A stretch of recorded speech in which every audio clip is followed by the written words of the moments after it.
Olá, sejam todos bem-vindos e bem-vindas. Mais uma semana chegando e com ela um novo episódio aqui do Voz da Igreja Podcast. Antes de falar sobre o tema de hoje, eu quero te convidar para se inscrever no nosso canal e nos acompanhar no YouTube e nas principais plataformas de áudio. Isso é muito importante para fazer o nosso trabalho chegar a cada vez mais gente, para levar o nosso conteúdo para cada vez mais pessoas. A gente está com uma meta de inscritos no YouTube, inclusive, então se você nos acompanha nessa plataforma, não deixe de se inscrever em nosso canal e deixar o like nesse vídeo.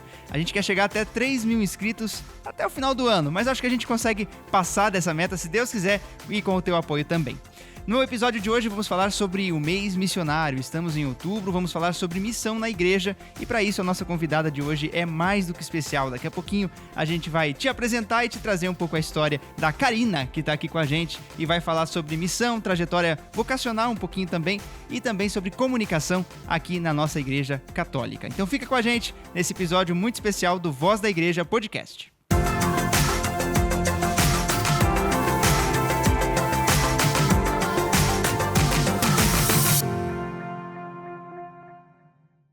Muito bem, no episódio de hoje a gente recebe a Karina de Carvalho, jornalista e assessora de comunicação da Regional Sul 2 da CNBB. Karina, bem-vinda aqui ao Voz da Igreja. Obrigada, Luiz. Que alegria, que honra, né, participar aí desse episódio do Voz da Igreja. Isso aí, espero que o nosso bate-papo renda ótimos frutos. A gente tem muita coisa para abordar aqui, então acho que vai ser muito bacana ter essa conversa aqui hoje. E para você que está chegando agora, eu já pedi para você se inscrever no canal, é um reforço que eu deixo, mas eu quero chamar a atenção também para um presente que a gente recebeu essa semana, que já está aqui no nosso cenário. Recebemos essa imagem belíssima de Nossa Senhora do Carmo, do Frei Edmar Fernando Moreira, e religioso, irmão carmelita, que esteve conosco aqui no Voz da Igreja falando sobre vocação. Então, se você quiser acompanhar esse episódio, clica aqui no card que vai estar aparecendo na tela para acompanhar esse bate-papo super especial. Tivemos alguns outros conteúdos gravados aqui com o Frei e, na oportunidade, ele nos presenteou com essa bela imagem de Nossa Senhora do Carmo, que vai ficar aqui com muito carinho no cantinho aqui do nosso estúdio e sempre que possível vai estar aqui nos nossos cenários e hoje dando o ar da graça por aqui e, claro, nos iluminando nesse episódio tão especial do Voz da Igreja. Então, Karina, vamos começar a nossa conversa. A gente já sabe que hoje você tem um papel muito importante na comunicação da nossa igreja, especial aqui no Regional Sul 2 da CNBB, mas a tua relação com a igreja vem de muito tempo antes disso. Você entrou na CNBB em 2016? Início de 2016. E isso antes de terminar a faculdade, depois, foi nesse processo, mais ou menos, né? Foi nesse processo. Então, você vai dizer aí daqui a pouco, né? Eu saí da vida religiosa e lá eu estava cursando o curso de Rádio, TV e Internet, na FAPCOM, na Faculdade Paulos de Tecnologia e Comunicação. Já estava no 3º ano. E aí eu saí por vários motivos e logo na CNBB, conversando com o padre Mário Spack, hoje o Dom Mário Spack, tive o contato dele e ele estava precisando justamente de uma pessoa para editar vídeos. E eu vinha das irmãs, eu estava, no momento lá, eu estava trabalhando numa web TV.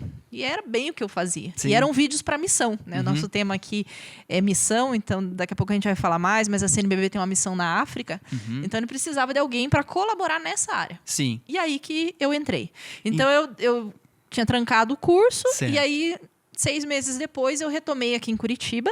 Aí não tinha o curso de rádio e TV para eu retomar aqui, então eu aproveitei algumas matérias, mas ingressei no curso de jornalismo. A FAPCOM no estado de São Paulo, né? É no estado de São Paulo. Eu morava lá na cidade de São Paulo, estudava lá. E aí foi nesse período que você estava também como irmã paulina, como religiosa. Isso.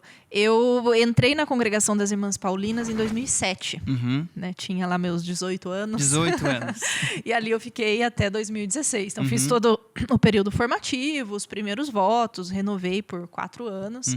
E ali eu digo que ali eu iniciei minha caminhada na comunicação. Sim. Eu digo muito, né, eu também tive bem mais curta, né? Mas uma experiência religiosa também. Mas eu sempre falo isso e a gente já recebeu muita gente aqui falando sobre isso também.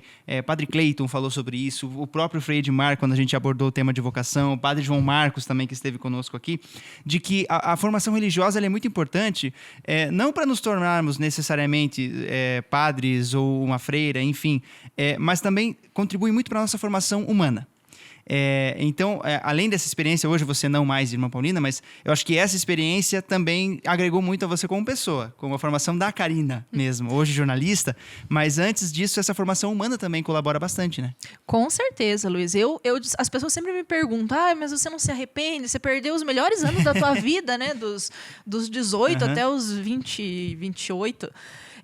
Foram anos dourados, né? São anos preciosos. Eu falo, não, eu não perdi nada. Muito pelo contrário, eu ganhei. Porque a pessoa que eu sou hoje, eu tenho uma gratidão enorme a tudo que eu vivi na congregação, as pessoas que eu conheci. E mantenho ainda um relacionamento com as irmãs, assim, de amizade com várias delas. Inclusive, eu me casei em março agora, né? Sim. E até o Dom Zico falava, mas teu casamento estava cheio de freira, né? Minhas amigas, com quem eu tive uma trajetória. São minhas irmãs ainda, com quem eu tive uma trajetória muito bonita na formação. Claro. Então, várias delas estavam ali, cuidando da liturgia do casamento. Sim. E é muito bom porque você, como irmã Paulina, na época, né, fazendo parte da congregação, e faz muito parte desse carisma da congregação também a questão da comunicação. Sim. E a gente falava de formação humana, né? E isso também, claro, resultou depois na tua formação em jornalismo e no teu trabalho atual hoje, atuando com a CNBB, né? Sim, exatamente. Não como religiosa, mas continuou trabalhando na comunicação da igreja e todo esse trabalho hoje resulta dessa experiência anterior, né? Exatamente. O carisma da congregação das Irmãs Paulinas é justamente viver e anunciar Jesus Cristo com os meios de comunicação de cada tempo. Né? Então, começaram lá com um jornalzinho e hoje estão aí nos meios que nós temos hoje, que todos sabemos aí que são muitos, né? Esse universo digital. Então, ali, quando eu fazia acompanhamento vocacional, que eu comecei a me interessar, a me sentir chamada assim, para uma vida de doação maior, ali quando eu era adolescente, eu conheci outras congregações. Mas quando eu conheci as Irmãs Paulinas, eu falei, olha, essa é diferente. Sabe, aquela coisa que tem empatia, eu falei, eu gostei disso aí. E aí eu fiz um acompanhamento vocacional com elas ali. E desde que eu entrei, esses 9 anos que eu fiquei lá, a gente vive esse mundo, vive esse carisma, na verdade. Né? As irmãs primam por uma formação humana também, mas para a missão. Então, as irmãs são formadas para trabalhar na comunicação e isso que eu vivi ali, com certeza, é a base do que eu vivo hoje. Né? Então, não tem como desvincular uma coisa da outra. Então, eu tive essa graça. Até uma irmã, quando eu saí, ela falou, olha, Karina, eu acredito que Deus, ele até ressignifica o nosso chamado. Né? Quando a gente toma uma decisão, assim, que não, como eu disse, é difícil a gente deixar a família, deixar tudo para entrar, mas também é difícil sair, não é fácil. Ainda mais quando a gente fez uma experiência muito positiva. E eu considero que a minha experiência na congregação foi muito, muito positiva. E depois de muito tempo também, né? Foram 10 anos dedicados. Quase 10 anos, né? Então, e aí eu ter entrado na CNBB, ter essa graça, não sei se é coincidência ou providência, eu, de certa forma, continuei vivendo a missão da comunicação. Né? Agora, como leiga, desde então, mas eu sempre digo, o trabalho na CNBB, para mim, ele é mais que um trabalho, simplesmente um ganha-pão, que também é, né? Depois que claro. a gente precisa, né? Mas é mais que isso. Para mim, também é uma missão. Né? Posso dizer que, assim, eu vivo o carisma paulino ali. Sim, dentro da CNBB. Dentro da CNBB, servindo a igreja, agora mais diretamente ali com os bispos do Paraná, né? E acompanhando nessas demandas, né, também, claro, trabalhando de várias formas, porque hoje, na verdade, o profissional de comunicação trabalha com muitas ferramentas, né? Exatamente. Se não necessariamente as domina, mas precisa pelo menos ter um convívio com elas. Então, hoje você atende vários veículos, eu imagino, rádio, TV, internet, a própria CNBB tem a comunicação institucional, não é?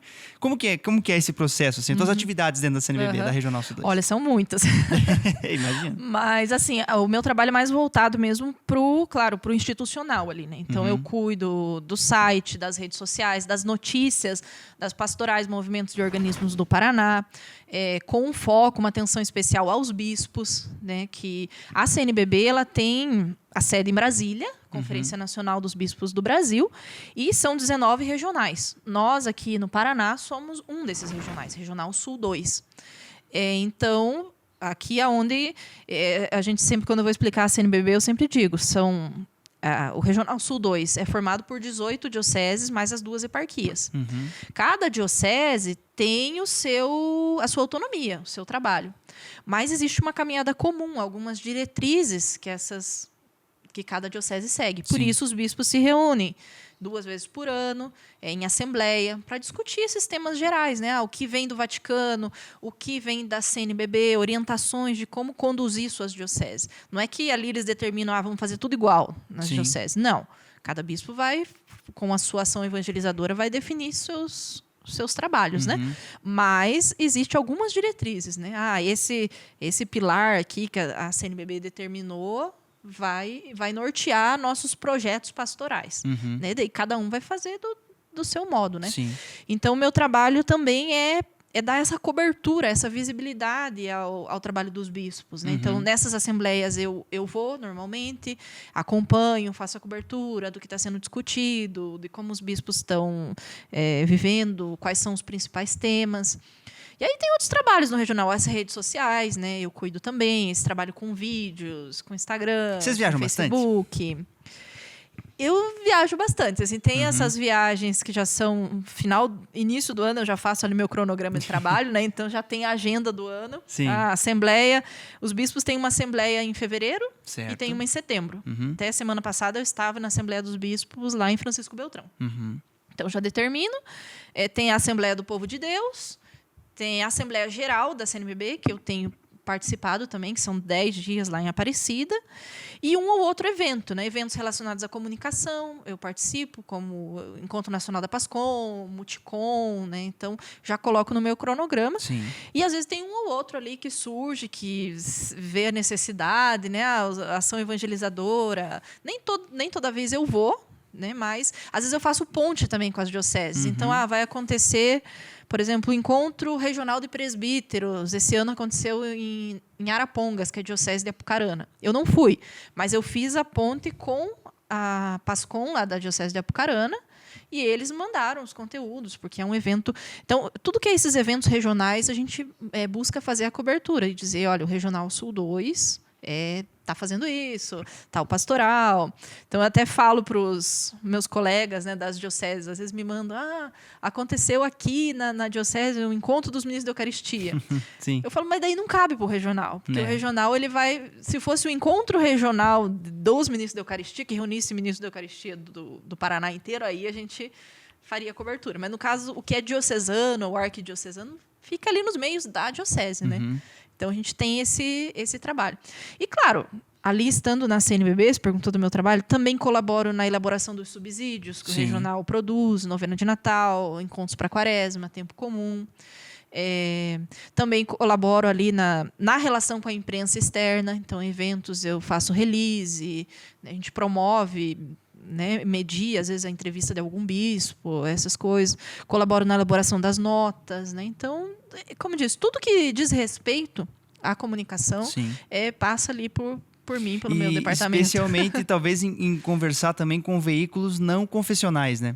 Porque acho que é uma pauta nossa aqui também, enquanto igreja particular, tornar público aquilo que acontece nas nossas pastorais, comunidades, nas comissões, aqui como é o nosso caso do Centro Pastoral. Mas acho que é uma tarefa também de levar para fora da igreja, seguindo esse símbolo da igreja em saída, de lançar as redes, de falar para as pessoas de fora, né? E essa também imagino que seja uma tarefa que às vezes nos impõe alguns desafios, mas que faz parte do nosso dia a dia enquanto comunicar a igreja, né? Bastante. Como às vezes a gente reflete, né? Você ter esse relacionamento com a imprensa externa, com a imprensa secular, que a gente chama, é um pescar fora do aquário, né? Sim. Porque assim, enquanto a gente está comunicando para os nossos, realmente é muito mais fácil, né? A gente está ali, nossos meios, mas tem pautas que extrapolam, né? E é bom que chegue, né? Então a gente tenta, algumas pautas a gente tenta emplacar fora e outras nós somos procurados, né? Sim.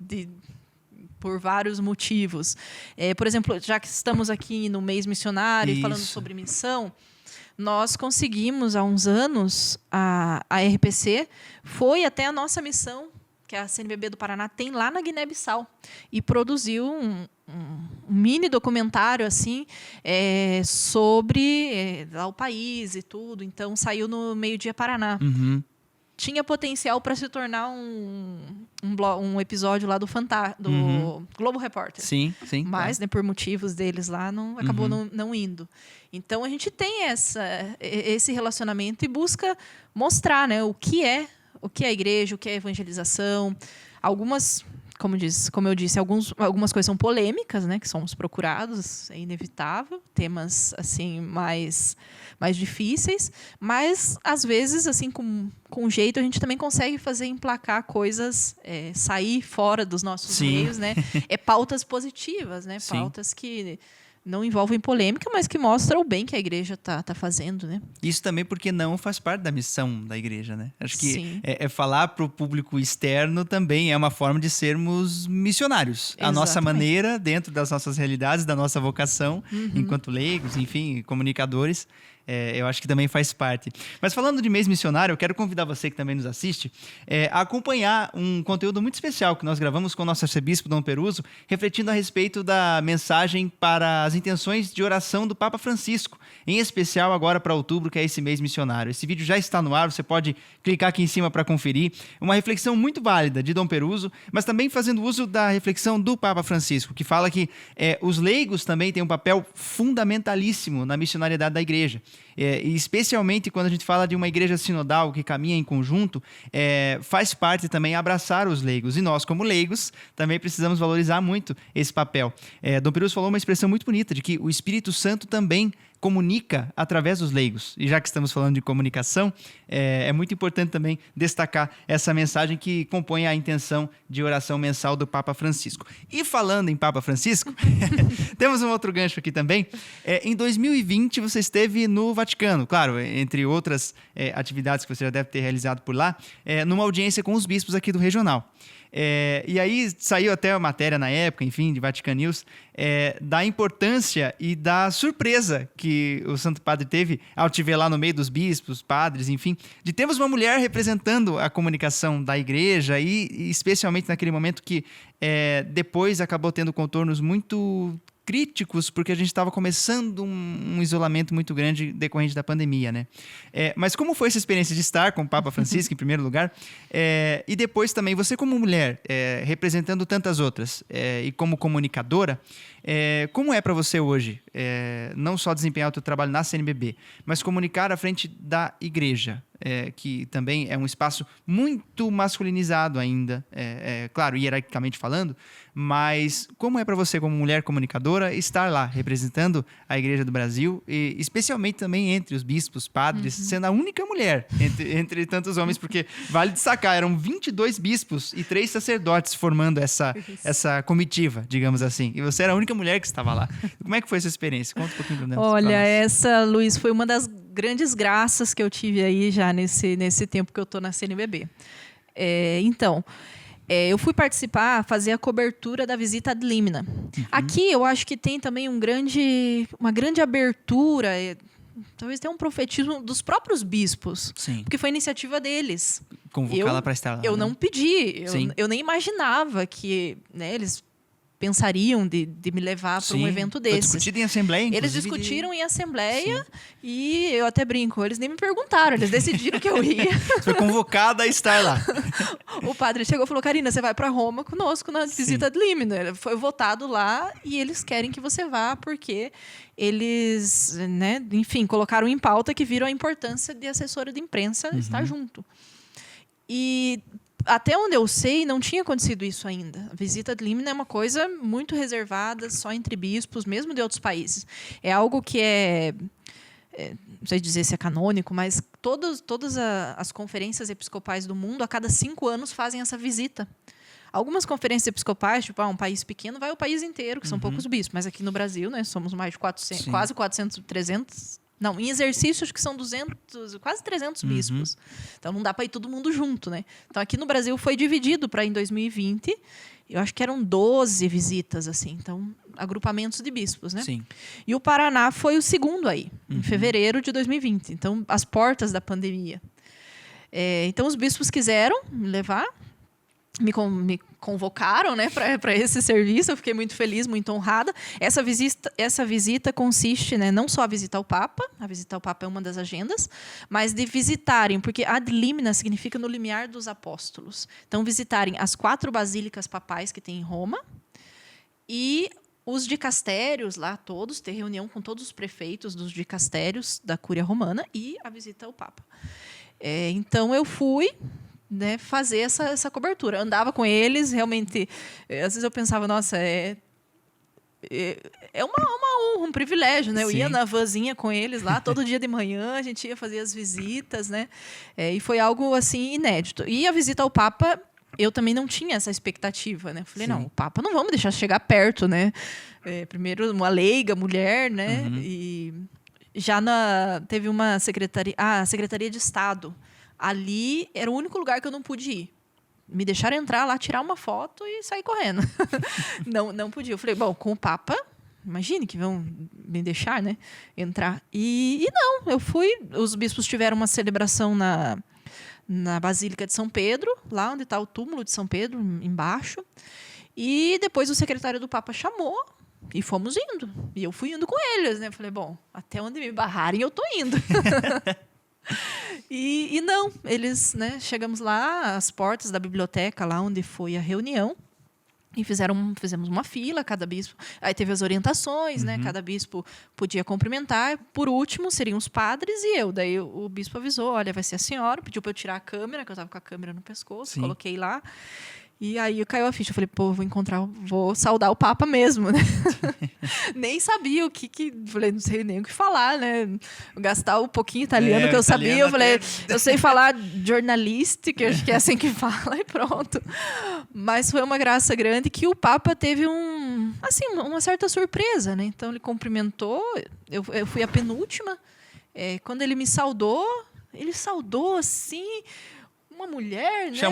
Chamou atenção, olhou para os bispos, eles já estavam sentados, olhou, falou, fez assim, falou, mas deviam ter trazido umas 4, 5. O Papa Francisco é muito, muito gentil, assim, muito próximo, então... E tem até um certo senso de humor, talvez, por essa coisa meio latina, né? Exatamente. Mais afável, eu diria. E aí a orientação nossa, depois que cumprimentasse, então cumprimentamos tudo, falaram, fiquem ali do lado, os padres e eu, porque a gente ia sair, a reunião era só com os bispos, né? Mas aí depois que ele cumprimentou o padre que estava atrás de mim, ele foi até nós, ainda fez mais uma brincadeirinha, aí pediu para o secretário dele, falou, leva eles para tomar um café. Aí brincou, eu poderia oferecer uma cachaçinha, mas eu não tenho aqui. Ele tem essa brincadeira com os brasileiros, né? Sempre de associar que o brasileiro gosta de uma cachaçinha, o que não é mentira, né?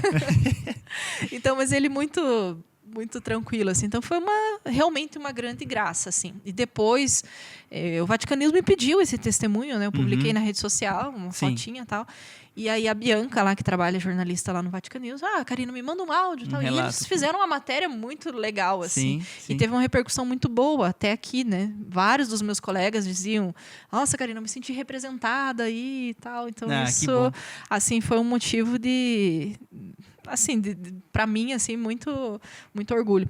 E eu acho que, sabe, Luiz, o trabalho, até você perguntou como é ser mulher, né? Realmente, eu estou ali com os bispos, é desafiador, mas é um trabalho que a gente constrói e vai construindo na confiança também, né? Então, hoje, né, até a gente reflete assim, os bispos têm uma confiança no meu trabalho, na minha presença com eles, nesse acompanhamento, já até esperam, né, Assembleia de Bispo, tudo, que esteja lá presente, que faça a cobertura. Mas é um espaço a se conquistar, assim, sabe?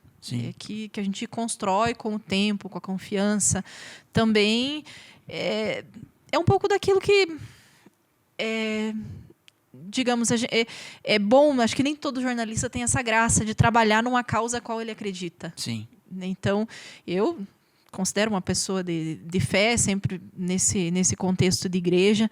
Então, para mim, poder trabalhar e falar de algo ao qual acredito e vivo, isso torna muito mais leve o trabalho, né? Sim, sim. Não, e enquanto você falava dessa presença com o Papa Francisco, a gente colocou até algumas fotos. Eu imagino que tenha sido, claro, uma graça muito grande, não só como jornalista, porque profissionalmente também é algo para poucas pessoas, como comunicadores, enfim, estar com o Papa, conversar com o Papa, relatar o que aconteceu ali, enfim, isso também é muito importante, mas como católicos também, acima de tudo, né? Sim. Sem dúvida, é algo para... E acho que isso também abriu portas, porque depois, como eu disse, não temos notícia, nós até pesquisamos se a conferência já tinha levado jornalistas, seja homem ou mulher, para uma visita ad limina. Sim. E depois, porque daí eu voltei para o Brasil eu cheguei no Brasil dia 2 de março de 2020. Cheguei junto com o Covid, eu brinco. Você chegou, fecharam o país. Fecharam o país. Se eu ficasse mais um dia lá em Roma, eu tinha ficado por lá alguns meses. Sim. Mas aí as visitas ad limina foram todas interrompidas, desmarcadas. E eles retornaram em 2000 não lembro agora se foi final de 2021 ou 2022. Sim. Que os outros regionais que estavam programados foram. Nós fomos o segundo regional. Teve um primeiro, e daí nós, e daí fechou, né? Mas as outras visitas, eu sei de pelo menos 3 que também levaram jornalistas. Sim. O leste, lá de Minas Gerais, foi a Janaína, que também foi um encontro muito bonito. Eu vi o relato dela nas redes sociais. O Papa, inclusive, a saudou com muita alegria, e no final da reunião com os bispos ele mandou chamar ela de novo. Sim. Coisas do Papa Francisco. Sim. Então foi muito bonito. O Jason do Regional Sul 4 ali de Santa Catarina também foi. Se não me engano, os do Rio de Janeiro, a Rede Vida, foi lá o Paulo e a Luciana. Então todos tiveram essa oportunidade que eu tive também de saudar o Papa. Mas eu acho que foi assim foi inédito ali o Regional Sul 2 ter essa iniciativa, e motivou outros também. Claro. Que também a gente não pode dizer, os outros regionais são fechados a isso. Tem todas as outras questões, inclusive financeiras, né? Não é tão fácil você levar um profissional para outro país e tal. Então, cada um tem suas motivações, mas eu acho que... E é importante, porque até quando eu estava se preparando para ir para lá, eu fui pesquisar, né, o que tinha de notícia de visita ad limina, que o Brasil já estava 10 anos sem fazer uma visita ad limina. E não tinha quase nada, assim, da última, que tinha acontecido lá em 2010. Tinha quase nada nas redes sociais, tudo. Sim. Então, falei, olha, é uma coisa que em 10 ninguém anos... sabe como que era, né? Sim. E já dessa, agora, se formos pesquisar, tem bastante coisa. Que bom, que bom. Não só nossa, mas dos outros regionais também. Sim, sem dúvida.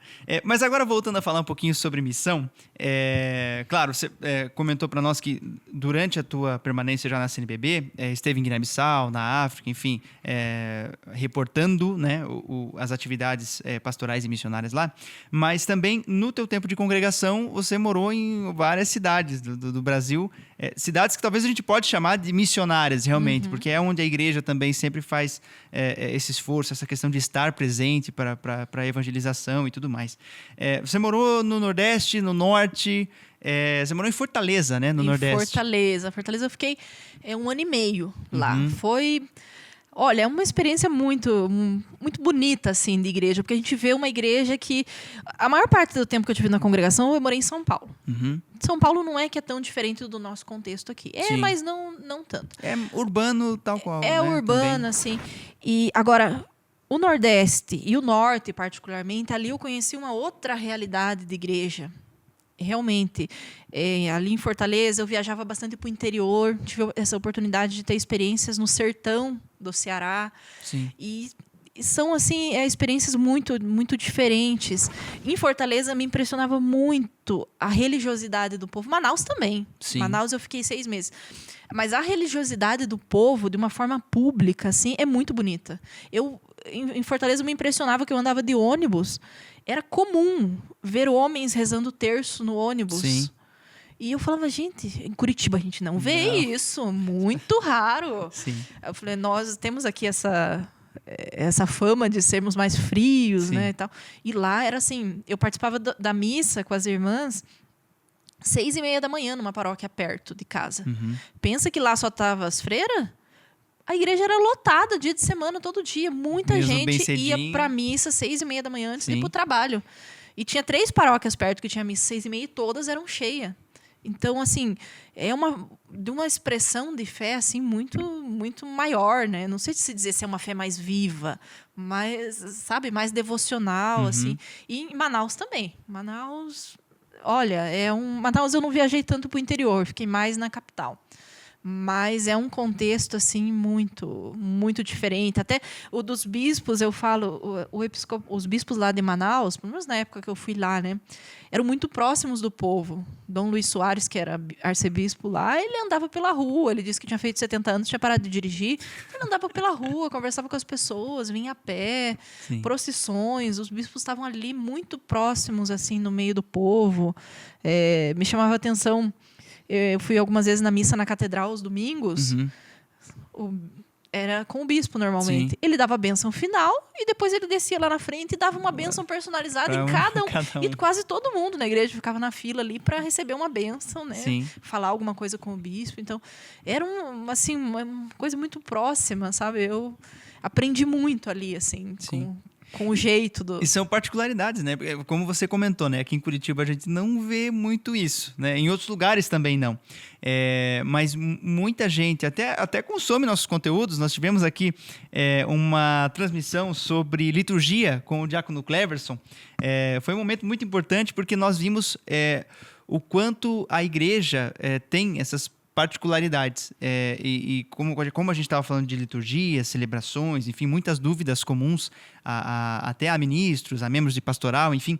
E quantas pessoas de regiões distantes participaram dessa transmissão, nos mandando mensagens. Muita gente chegou no canal e conheceu e talvez esteja até nos assistindo agora, em virtude dessa transmissão que nós fizemos, que conheceu o trabalho da Arquidiocese de Curitiba e que está inscrito no canal hoje. Inclusive, se você é de alguma dessas regiões, do Norte, Nordeste, enfim, de outras cidades que não aqui de Curitiba, registra aqui nos comentários a tua participação. Fala, olha, eu sou de Fortaleza, muita gente de São Luís do Maranhão também participou. Para mim, que uma paróquia lá de São Luís, acho que mandou o link para todo mundo, assim, e muita gente de São Luís participou com a gente. Então, a gente percebe que a religiosidade, principalmente, né, quando a gente fala desses espaços da igreja, é muito aflorado nessas regiões. Então, a gente tem um carinho também muito grande pelas pessoas que se conectam conosco do Norte, Nordeste, porque a gente percebe o quanto eles consomem os nossos conteúdos e estão sempre muito presentes. Acho que essa talvez seja a palavra. As comunidades são muito mais próximas e presentes. Então, se a gente vai às 6:30 da manhã numa paróquia para acompanhar uma missa ou numa catedral, enfim, tá cheio, porque as pessoas estão lá próximas e presentes. Esse senso de comunidade talvez seja muito mais aflorado. Eu fiz uma experiência, Luiz, lá em Fortaleza. Era ano da fé quando eu estava lá, 2013. Sim. E um padre de uma paróquia de periferia lá de Fortaleza, assim, uma paróquia bem distante. Ele me pediu, queria uma irmã para dar um curso sobre o catecismo da Igreja Católica. Falei, olha, eu não tenho teologia, né? Eu posso dar o curso, montar, mas... E ele queria um ano inteiro de curso, uma vez por semana. Aí eu falei, padre, é muita coisa, não dá à noite. Aí fechei, eu sei que conversamos, mas ele queria muito. Eu falei, olha, eu vou me preparar, então, e vamos fazer. Eu falei, mas uma vez por semana não, vamos fazer cada 15 dias. Sim. Aí eu tinha missa e depois era a formação lá, acho que ia até 10 horas. Surpreendente, Luiz, olha, eu te digo, de março, acho que foi até final de novembro, cada 15 dias, aquela comunidade, era uma comunidade simples mesmo, assim, de periferia, era lotadinha de gente lá, não lembro que dia da semana que era, mas era um dia da semana, à noite, provavelmente as pessoas já estavam vindo do trabalho. Aprendi, eu li o Catecismo da Igreja Católica ali, né, para aprender, para falar. E foi uma experiência muito bonita, assim, de viver o ano da fé concretamente. E as pessoas participavam muito, muito. Eu acho que mesmo assim, chegou a ser um ano de curso? Foi de março a novembro, mais ou menos. Sim, e as pessoas sempre presentes, né? Sempre presentes. Então, isso reforça muito o que eu tinha dito aqui antes, né? Esse senso de comunidade, acho que aproxima cada vez mais as pessoas, principalmente quando a gente fala de igreja. Isso também é muito importante, né? Acolher os irmãos, se aproximar e ter a comunhão, realmente, porque a igreja também... Fazemos parte do corpo da igreja enquanto povo de Deus, né? Agora, Karina, para a gente fechar, falando sobre uma atividade recente tua na CNBB, a gente está aqui hoje, eu estou te entrevistando, estamos num podcast, mas você também tem atuado com podcasts. A eleição já passou, né? Mas durante o mês de outubro, e eu diria até antes, né? Você teve um trabalho muito importante na CNBB, no regional, especialmente sobre as eleições. Então, tivemos a cartilha das orientações para a eleição, que eu imagino que você também teve um papel muito importante, e o podcast, que eu falei aqui, né? Que você também está à frente do podcast, que é o Política Melhor 2024. Como foi, num período tão polarizado, então eu diria até conturbado politicamente, que a gente vive recentemente, como foi para você estar à frente desse trabalho, principalmente prezando muito pela neutralidade, mas também moderando e levando em conta os princípios nossos enquanto igreja, enquanto cristãos? Como foi manejar tudo isso, especialmente nesse período? Então, eu participo do projeto das cartilhas. Eu entrei na CNBB em 2016. Desde lá eu participo do projeto de elaboração dessa cartilha. E nos últimos anos eu tenho tido a missão de redigir. Sim, porque a gente tem uma equipe ali de peritos, né, que mandam material, mas assim, muitos são professores, né? Então te mandam lá 5, 10 páginas sobre um conteúdo e o desafio ali na cartilha é transformar numa linguagem simples. Sim. Então, entender aquilo ali e transformar numa linguagem simples. E as cartilhas, a CNBB publica essas cartilhas desde 2012, em todos os anos eleitorais. E elas têm essa missão de orientar, sem interferir na liberdade de ninguém, de nenhum fiel. Então, elas são apartidárias, não tem partido. Então, é orientar politicamente sobre política, a importância de política, a importância de participar como cidadãos. Mas com esse cuidado de não interferir na tua liberdade. Vou te dar alguns critérios. Ali a cartilha dá alguns critérios. Mas não diz, Luiz, vote nesse ou naquele. Escolha esse ou aquele. Te dá alguns critérios para você, dentro da tua liberdade, fazer a sua escolha. Claro. Então, é essa a missão. E é desafiador. Por mais que a gente tente, tem gente que vai estar ali dizendo, não, vocês são disso, ou vocês são daquilo, vocês estão desse lado, ou estão daquele outro. Eu imagino que é um esforço constante, né? Porque você falou dos anos eleitorais, de 2012 para cá, mas você entrou em 2016. Então, já é a tua 5ª cartilha. Isso. E a cada 2 anos, né, nos períodos eleitorais, sempre precisa reforçar a neutralidade, uma postura apartidária da igreja. E a gente, cada ano, alguns assuntos não mudam, né? Se é para orientar politicamente, a gente tem que falar de princípios, democracia, ética. Sim. Em cada pleito, por exemplo, a eleição para vereador, para prefeito, né, municipais. Então, o que faz um prefeito, o que faz um vereador, qual a diferença de um cargo e outro. A mesma coisa quando são eleições gerais, né? O que cada cargo faz. Então, algumas coisas se repetem. Sim. Claro que cada cartilha é inédita, então a gente, mesmo que está falando o mesmo assunto, a gente fala de outra forma. Sim. Mas todo ano tem sempre algo da atualidade. Por exemplo, 2024, a gente não poderia deixar de falar de inteligência artificial, de deepfakes. Na anterior, 2022, nós trouxemos muitos elementos da Fratelli Tutti, que foi a encíclica social do Papa Francisco, a qual ele tem um capítulo sobre política, o capítulo 5º, que é a política melhor. Então, todo ano tem uma novidade, algo da atualidade ali para a gente inserir. Mas ela tem essas características gerais sempre, né, de ser apartidária, de não interferir na liberdade do eleitor, de orientar. Dar elementos. E aí, desse trabalho da cartilha é que veio também o podcast, né? Isso. Que até, você falou do nome do podcast, ele parte da encíclica do Papa, que depois acabou se desdobrando no podcast 2024, digamos assim. Então, Luiz, tem pessoa... A CNBB tem 2 projetos, acho que é legal falar isso para os anos eleitorais. Sim. Tem um outro do Cefep, que é o Centro de Fé e Política, que é em Recife. Eles fazem um caderno de política. Certo. Só que a proposta deles é um pouco diferente. Ela é mais no estilo de artigo científico mesmo. É um texto mais, assim, com mais elementos e tal. Digamos uma revista de artigos. Exatamente. E até tem o nome... não vou me lembrar agora. Certo. Mas, enfim. A gente coloca aqui depois na descrição, enfim. Aí, a do Regional Sul 2 tem essa característica de ser uma cartilha didática. Então, é uma linguagem muito simples, ela é colorida, ela tem figura, ela tem infográfico, que é o quê? Para uma pessoa que talvez não tenha nem escolarização, poder ler ali e entender o que é política numa linguagem simples, uma política para todos. Então, são pinceladas nos temas. Então, a gente fala, por exemplo, de democracia, que eu citei, em 2 parágrafos. Sim. Claro que é raso. É um assunto...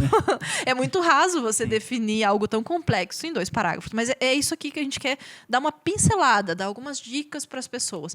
Não que não seja correto o que está ali. Tudo que está ali está correto, só que é de uma forma simples, né? Que seria para todas as pessoas. E aí nós temos a iniciativa já há alguns anos, teve anos que fizemos vídeos sobre todos os temas da cartilha, no qual professores aprofundam o tema. E há dois pleitos eleitorais nós temos feito podcasts. Então, nesse podcast, como a gente está aqui falando há mais de 30 minutos, Sim. a gente pode chamar um professor e tratar o tema de democracia uns 30 minutos ali. Porque se nós for fazer uma cartilha onde a gente vai abordar a democracia, ia ser um calhamaço. um livrão, né? Uhum. E ninguém ia ler, não ia chegar... Quer dizer, alguns iam ler, né? Mas Sim. não ia chegar a todas as pessoas.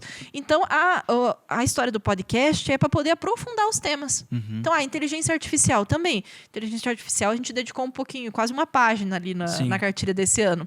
Mas nós chamamos lá o Marcos Túlios e conversamos com ele 20 minutos sobre o tema da IA.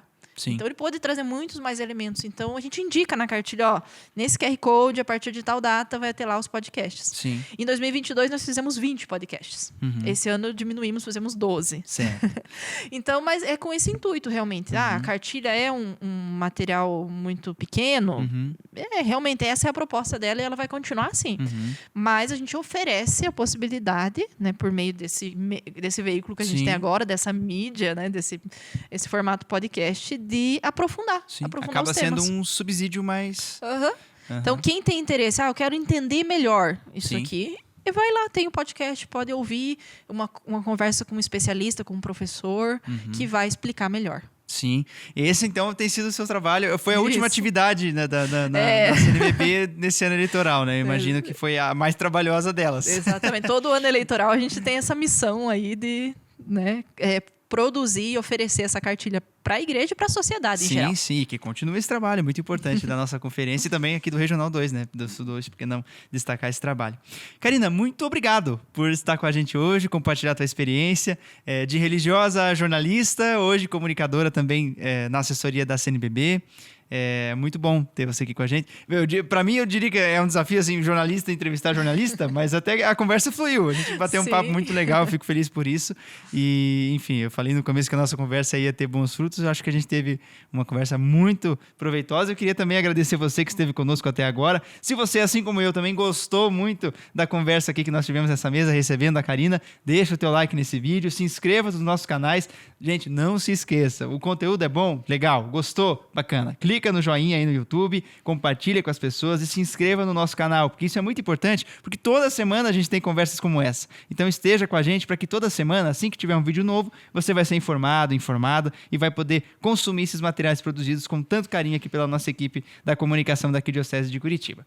Então é isso, Karina. Muito obrigado por estar com a gente aqui mais um dia, mais um episódio e sinta-se convidada para mais bate-papos como esse. Acho que vai ser muito bacana também. A gente vai ter muito assunto para outras oportunidades, eu tenho certeza. Eu que agradeço, Luiz, a oportunidade, né, a honra de estar aqui com vocês, partilhar um pouco aí da minha experiência de vida, de igreja. Sim. Foi uma alegria. E como você disse aí, incentivando para compartilharem, eu sempre falo para as pessoas, a gente compartilha tanta bobagem, né?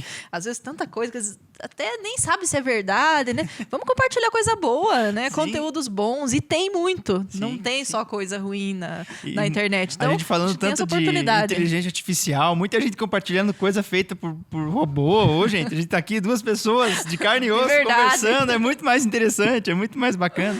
Enfim, mas obrigado por dedicar teu tempo. Eu imagino que nessa reta final de ano muita coisa tem aparecido, muita demanda, enfim. Mas eu agradeço pelo tempo dedicado aqui para estar com a gente. E também muito obrigado a você que esteve conosco até agora em mais um episódio aqui do Voz da Igreja. Vale reforçar. No final eu sempre falo, mas é bom reforçar. Se inscreva no nosso canal e compartilhe nossos conteúdos para ser avisado sempre que tivermos novos vídeos aqui no nosso canal do YouTube. Se você nos acompanha no Spotify, também compartilha bastante, deixa o seu like para poder se inscrever aqui no nosso canal do Spotify e acompanhar novos episódios, tanto do Voz da Igreja Podcast, quanto do Evangelho do Dia, todos os dias com reflexões muito importantes trazidas de segunda a sexta-feira pelo Padre Kleina. Então você que ainda não conhece, dá um pulinho lá no nosso Spotify que eu tenho certeza que vai valer muito a pena. Tchau, tchau, até semana que vem, fiquem todos com Deus, nos vemos no próximo episódio aqui do Voz da Igreja Podcast.